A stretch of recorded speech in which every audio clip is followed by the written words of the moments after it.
This podcast is part of the Democracy Group.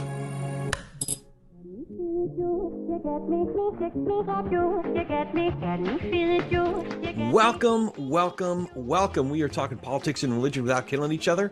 I am your host, Corey Nathan, and it is an honor to be a part of the Democracy Group, a network of podcasts that examines what's broken in our democracy and how we can work together to fix it. Remember, this part's coming.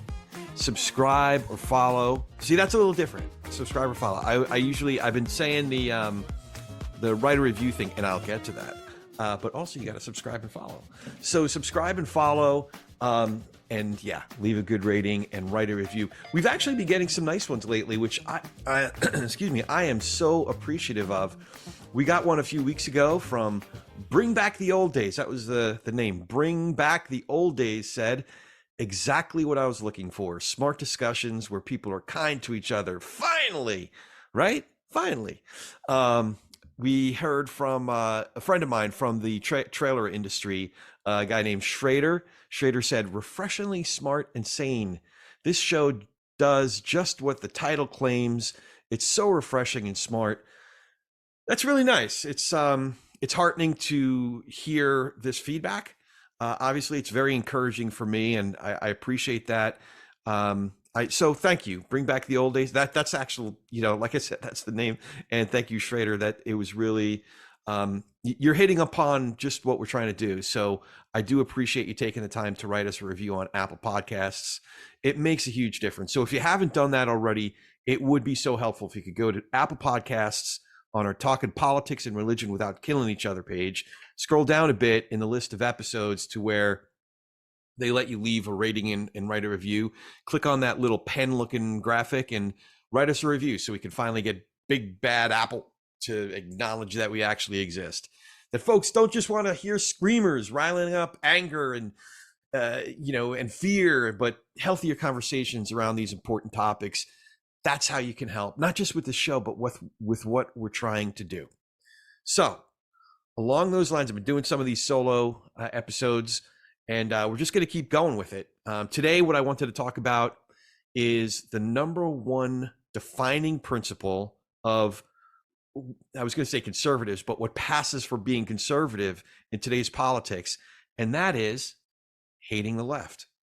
It's not about immigration. It's not about fiscal policy. It's not about foreign affairs. It's not about even, I was going to say it is kind of about an individual politician, but it's really about hating the left. And it's been that way. It's been a growing trend that has now metastasized basically since the late 80s. Yeah, it goes back to 1987. Rush Limbaugh came on the scene. We've talked about this before on the show. Rush Limbaugh came on the scene. Fox News started in the early 90s. And now we have an entire industry that's about hating the left. But I am here to tell, and we'll get into more of this. Well, I'm here to tell you that hating the left is neither a governing philosophy nor a winning strategy. And by the way, it's not even conservative. Hating the left is neither a governing philosophy, a winning strategy, nor is it even a conservative philosophy. So let's go through that for a second. I already began to allude to this. Is hating the left a defining principle? Yeah, it is. I mean, Rush Limbaugh for decades, the first 15 minutes of his show, the first couple segments of his show, it was about what the left is trying to do. It was about mischaracterizing, generalizing, and vilifying the left, the liberals, the Democrats, the progressives. The left is trying to kill your babies and make them into soup. Buy my book. So that was Rush Limbaugh. Fox News picked up on that and turned it into an entire media complex. And now an entire media ecosystem between podcasts and online and television, obviously, other networks. Fox wasn't conservative enough, or they didn't hate the left enough. Streaming. So there's an entire media complex, media ecosystem, if you will. So what am I talking about? You really don't need to look that hard. One fellow that came right to mind is Dan Bongino. So I just popped on his website, saw what the last couple episodes of his podcast have been.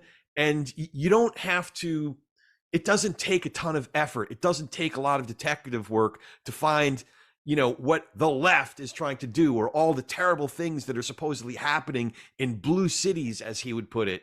He's still, but a guy like Bongino is still talking about defund the police. An article I clicked on, defund the police, largely in blue cities, as if that was a standard, widely accepted and promoted position by the entirety of the left. And I'll have to get to how a guy like Bongino is defining the left. Let's just say it's not very precise, let alone true. But to hell with truth, right?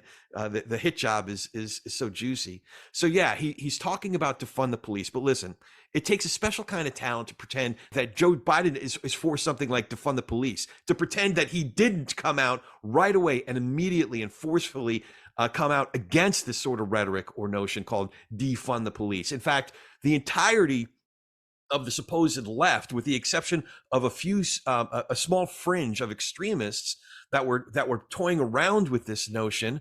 But that very week, Joe Biden, the leading candidate at that point in 2020, came out very forcefully against the idea of defund the police. So he's still talking about it as if it's a standard on the left, but it serves a narrative. It serves a specific kind of a narrative. The left has been taken over by this extremist type of rhetoric. So it does serve that overall narrative that's been trumpeted, that's been repeated, that folks who listen to it and are entertained by it have been rehearsing. Look what they are doing. Look what the left is doing. Defund the police. It serves a healthy, it's easy to remember. Look what they're trying to do. Look what they're trying to do to us. The them, the general, the characterization or mischaracterization, and the vilification versus the us. That's what it is. Just, I mean, if you do want to, I don't know, I wouldn't recommend it. He's not my cup of tea, obviously, Dan Bongino, but it's not just Dan Bongino. You can look on the Fox News website, the Breitbart website, Ben Shapiro, episode after episode. I do try to listen to these guys, partly so so you don't have to. Shapiro, honestly, like Shapiro, if you can, he spends a lot of time blowing up Barbie, talking about, I don't know, what's the singer's name? I all of a sudden am a fan of this Tay-Tay, Swifties. I'm all of a sudden a fan of Swifties because she's driving guys like Dan Bongino crazy. Mark Levin's going crazy over Taylor Swift. She's just a singer. Come on. So Shapiro makes, every once in a while, Shapiro makes some good arguments, but he spends so much time on the generalizing, mischaracterizing, and vilifying of the supposed left and wokeism and all this stuff. It takes away from otherwise intelligent arguments. So if you want to get what I would say the best of a guy like Ben Shapiro, pull up his episode when he had Larry Wilmore, who's been on this show. He had Larry Wilmore on his show. He went on Larry Wilmore's show. He can have a really intelligent, engaging, even persuasive conversation. But I guess we've talked about this before too, where it's like crack. It's the addiction. It's the clicks. It's the downloads. Falling prey to the generalizing, mischaracterizing, and vilifying of a large kind of large group of villains, of opponents. It sells. It's anger-tainment, what I call it. It's fear. It's anger.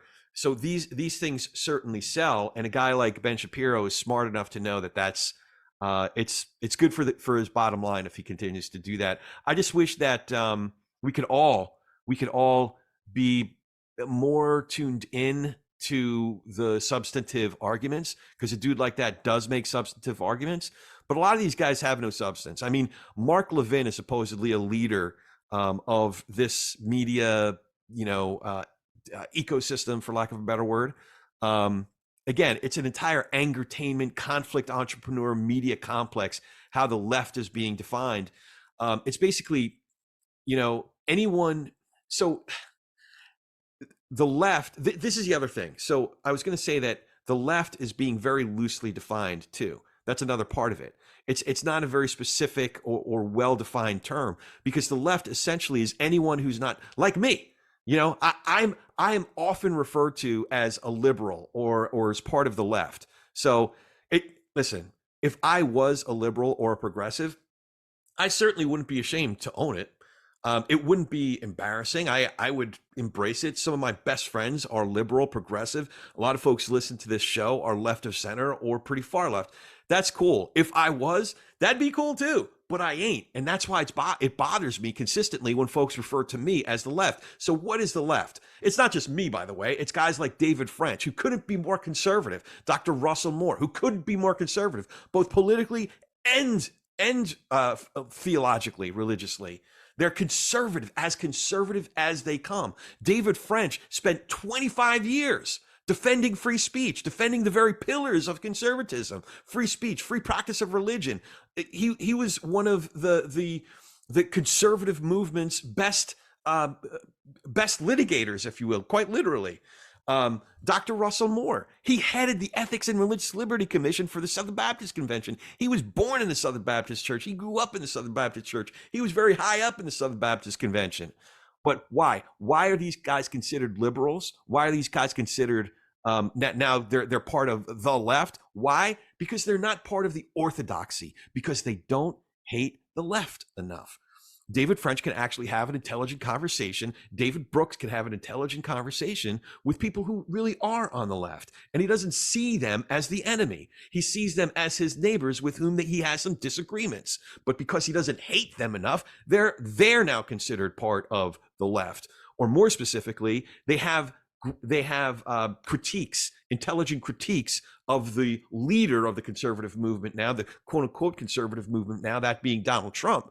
Because they have concerns and critiques of Donald Trump, guys like Dr. Russell Moore are all of a sudden considered to be part of the left, or guys like me, that I am not willing to bow down and worship at the idol of Donald Trump, that I'm considered a liberal? No, I'm a conservative.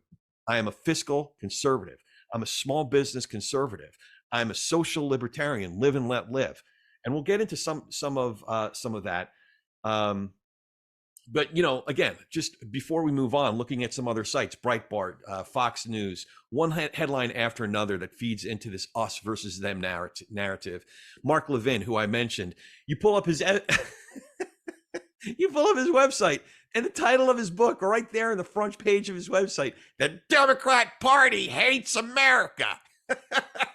I can hear his voice. I'm surprised he didn't call the book, "The Democrat Party is Trying to Kill You." Because that's what his show's about. You listen to him for 15, literally 5 minutes, you listen to him and you'll know what I'm talking about. So everything else makes sense if we understand that the underlying principle, the one that trumps everything else, pun intended, is hating the left. And the left, again, is broadly defined as anyone who doesn't sufficiently hate the left. So Nikki Haley, who she of all people, if there ever was an actual conservative still standing in the Republican Party, it's Nikki Haley. And yet she's considered, I'm hearing all these stories that she's really a liberal. She might as well be a liberal. She's a rhino, Republican in name only. Why? Because she doesn't roll out with hateful language toward the left every other sentence. Why? Because she's not bound down at the idol of Trump, because she has intelligent critiques about Trump now that they're head to head. There's so much talk about the notion that she's some sort of liberal, and it's because she doesn't sufficiently hate the left. Before we move on, I wanted to tell you about something else that's important. Money. Specifically your money. In all seriousness, I wanted to tell you about my advisor and my friend, George Meza. George runs Meza Wealth Management. And with George, it's not just about money. It's about helping us manage our present and plan for our future. And unlike a lot of other firms out there, George and I actually have a relationship. He knows me, he knows my family, and I know his wonderful family. I also know his firm and the incredible team he's put together, from his chief investment officer to some of the other great people in his office, like Jessica, their head of operations, that are always there to help me and with all aspects of our portfolio. You see, the thing is, I got a lot going on. I guess we all got a lot going on, and I don't have the time to watch our investments all day, every day. And even if I did, I don't have the experience and expertise that George's team collectively has. So we get the entire Mesa Wealth Management team, all their expertise and all their integrity. And again, it's based on George knowing me personally, knowing my goals, and even the kind of risk that's appropriate for me to take, which, by the way, could change from one season to the next. And they're on top of all of that. So if you want George Mesa and Mesa Wealth Management to be on your team, just visit their website, mesawealth.com. That's MEZA wealth.com, www.mesawealth.com. And that will also be in our show notes, so you can check that. And now, back to our show. Okay, so I say hating the left also is not a governing philosophy. So, just as an example, if you're paying any attention to what's happening in the House, there's a deal on the border. The deal on the border, by the way, the language hasn't been released yet, but we know a lot of what's in there. And it's basically every single item on the grocery list, on the wish list of what the Republicans have been fighting for literally, not just years, but literally for decades, making it tougher for people to enter the asylum system, dramatically speeding up the process, denying the ability to apply for asylum even. Every single thing, you can check the box. Everything Republicans have been wanting. So why is it all of a sudden anathema? Why? Why now?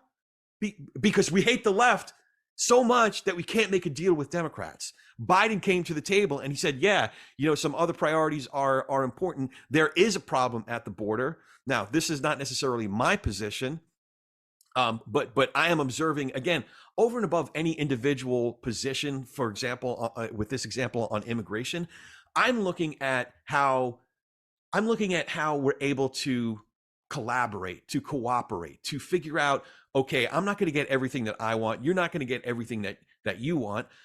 In this case, the Republicans are actually able to get everything that they want on the border. Biden finally comes to the table. He acknowledges there's a problem on the border. Okay, you can have everything you want. But why? Why is the House, in particular, the Republican-led House, the thinnest of majorities, which I'll get to in a second, why? Because they can't be seen making a deal with the Democrats, even though it's everything that they want. It's everything that they want. So why is that? It's because they can't be seen making a deal with the Democrats. It's because they can't even give a hint at the possibility of Biden getting a win, even though it's their win. It would be their win. They're getting what they want on the border. But why? Because they could fix the problem. They'd rather have the problem than fix the problem. They'd rather have the problem so they could pin it on Biden so they could supposedly win, which they're not, by the way. They're not winning. They haven't won in cycle after cycle. But they think that this is some sort of a winning strategy. It's not.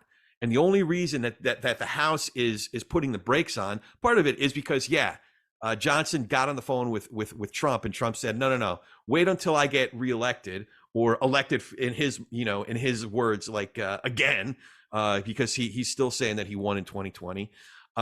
It's because Trump doesn't want to give Biden a win, or even a hint of a win, even though it would be Republicans' win. They can't be seen to cooperate, to come to the table and actually negotiate and have, even though they're getting everything that they want. Why? Because the central principle is we gotta hate the left.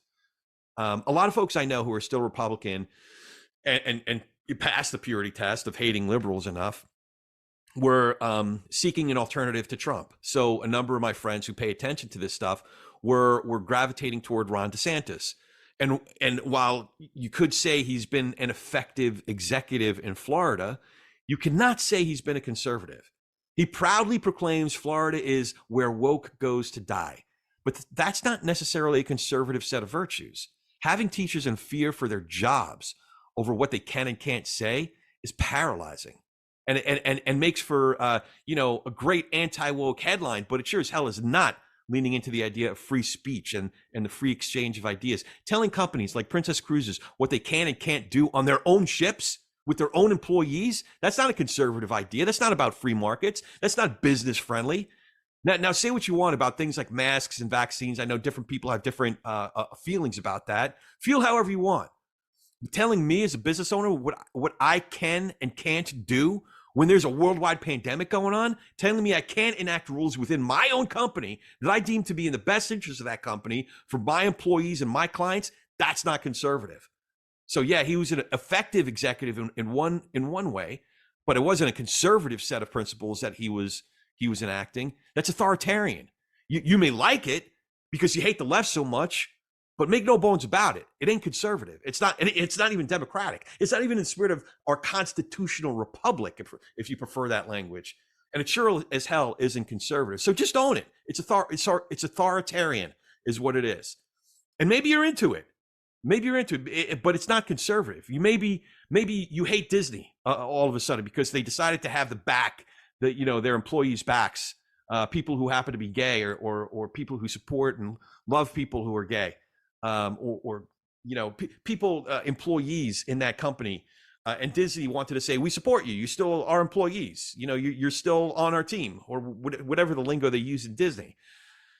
So they use their free speech rights to have the backs of their employees who are gay or queer, but using the levers of governmental power to punish Disney for doing just that. That's not conservative. And for the record, Florida actually has a miserable record under DeSantis in terms of the quality of healthcare, school funding, long-term elder care, and other important things. Florida ranks toward the bottom of states in all of these different ways. So maybe, I'm not into this dude, as you can tell. That the smile is just that's where I can't even begin. The smile. He looks like he just ate an egg that's been sitting out in the hot Florida sun for 2 weeks. Maybe he's not even that good of a governor after all. So either way, he's not conservative. So let's stop pretending he is. He sure hates the left. I mean, there's no doubt about that. So that's why a lot of folks are into him. But again, Nikki Haley, who by the way would win against Biden in a landslide, an actual real election, or an actual, not what Trump is talking about. She would actually win. But you can't have her. She doesn't hate the left enough. So let's make sure she doesn't get the nomination. But now I'm getting ahead of myself. The winning strategy. So actually, let's talk about that. Ever since the hate the left crowd has taken hold of the Republican Party, Republicans are doing a lot of losing. I mean, go back in time, just not too far back. Like when guys like John Boehner was a speaker, Paul Ryan was a speaker, when they were leading the Republican caucus in the House, when guys like Michael Steele was running the RNC. There was actually winning going on. Michael Steele was overseeing the party during the 2010 cycle when he picked up 63 seats in the House, 63 seats. But a guy like Michael Steele has been completely ostracized by today's Republican Party, by the Fox News crowd. Why? For being a winner? For winning 63 seats in the House? No, because he committed the sin of showing up on the Daily Show with Jon Stewart and having a friendly conversation with somebody who he disagreed with. That's a sin of all sins. You can't sit down and go to somebody who has different opinions than you and act like they're just your neighbor with different opinions. No, that's the enemy. That's the deadly enemy. We can't disagree on things and act as if a person is our neighbor. Boehner and Ryan, when they were speaker in their time, they had governing philosophies and they won, but they actually worked with Democrats, and that's the sin. That's the cardinal sin. So what's happened over the last several cycles? Loss after loss after loss. 2018, the midterm after Trump was elected. Yeah, the sitting president's party historically loses some seats in the House, but Democrats picked up 40 seats. I think it was 40 seats. They flipped the House. What happened in 2020? Don't give me the nonsense about Trump really won. If that's what you're still thinking, respectfully, you're wrong. This is what I call a gravity argument. You could argue all you want whether gravity exists, but at the end of the day, gravity's undefeated. So I wouldn't recommend anybody having this, testing their conspiracy theory that gravity doesn't exist. It's not going to end well. So if you want to discuss it one-on-one, I guess we can talk about it. Reach out to me. We'll go grab a beer. I'm going to need a couple to warm up just to relax a little bit. Because this nonsense that Trump's it's done such great harm to our country. And thank God for our legal system. Thank God for the judicial branch. The judicial, in particular, the conservative legal movement and Trump appointed judges have been the bulwark against this onslaught. But all of these conspiracies could have happened on such a massive scale. Yeah, millions of people, a conspiracy involving millions of people, everybody, all of them. And they all these millions and millions of people, they all kept the same secret. or Trump lost. That's the other possibility. Or Trump lost, which he did. He lost bigly, as he would say, over 300 electoral votes. That's a decisive victory. So again, 2020, what happened? Democrats kept the House that year, and they won back the Senate. Yeah, hating the left arguably cost the Republicans the Senate. We do remember what happened in Georgia, right, in 2020, and then 2022. Republicans should have had this wave, a huge wave, but what they do? Democrats kept the Senate, and yeah, Republicans won the House, but that's a majority. That's the slimmest of majorities. It was supposed to be over 60, 60 seats from what McCarthy was talking about. It wasn't 60. It wasn't even 40 seats that like the Democrats won in 18. They're now looking at a 1 or 2 seat majority. The Republicans are, and this is not even getting into state by state accounting of what's been happening, in the Trump or the Trump era or the hate the left era of the Republican Party. But I can tell you, as someone who follows this stuff, it's not pretty for Republicans. Look state by state level. Look what happened in Michigan in 2022. So hating the left is neither a governing philosophy.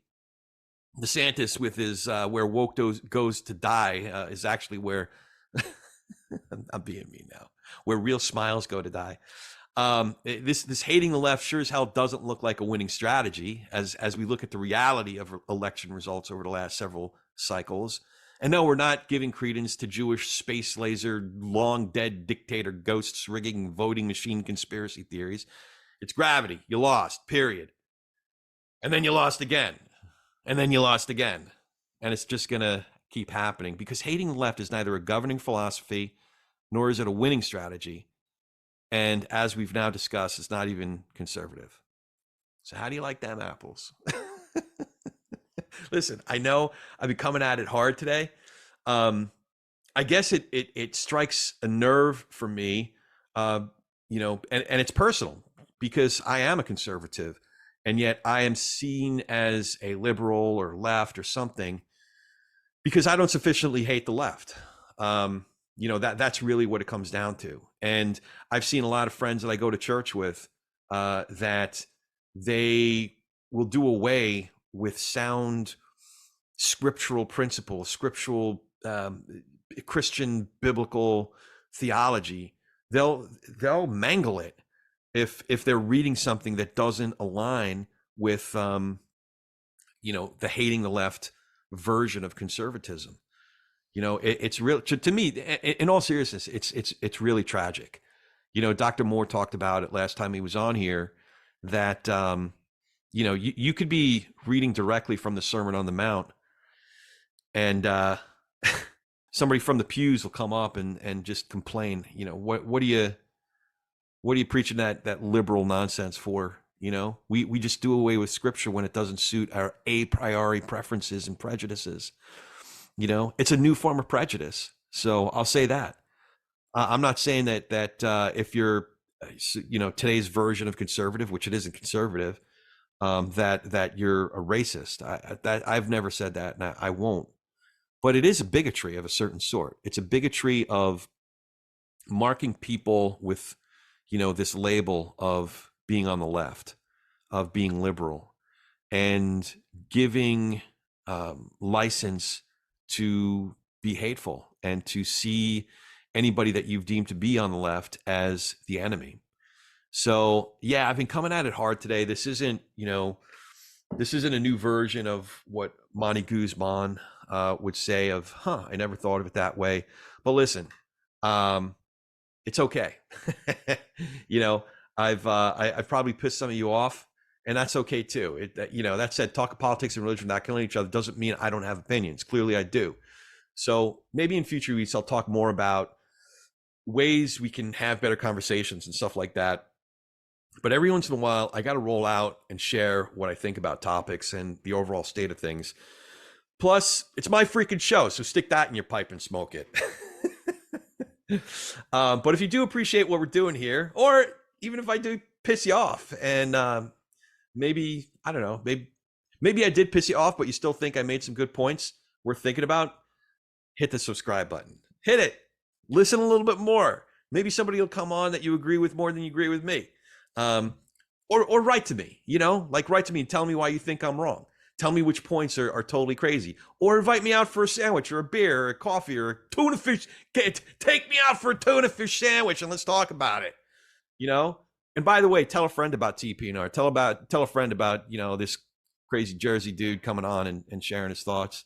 Obviously all the other episodes are with these incredible guests that have been coming on. I'm really excited about. We're going to be having Curtis Chang coming on again, talking about the after party, how we can get past all of this hate the left thing, or others who are Bongino fans would say, oh well, they hate us too. No. It's all right. Relax. Curtis Chang is coming on Thursday. I get to talk to Lieutenant Colonel Alexander Vindman. So I'll be sharing that in the coming weeks. Really excited about all the different people that are coming on the show. We are easy to recommend. It's politicsandreligion.us.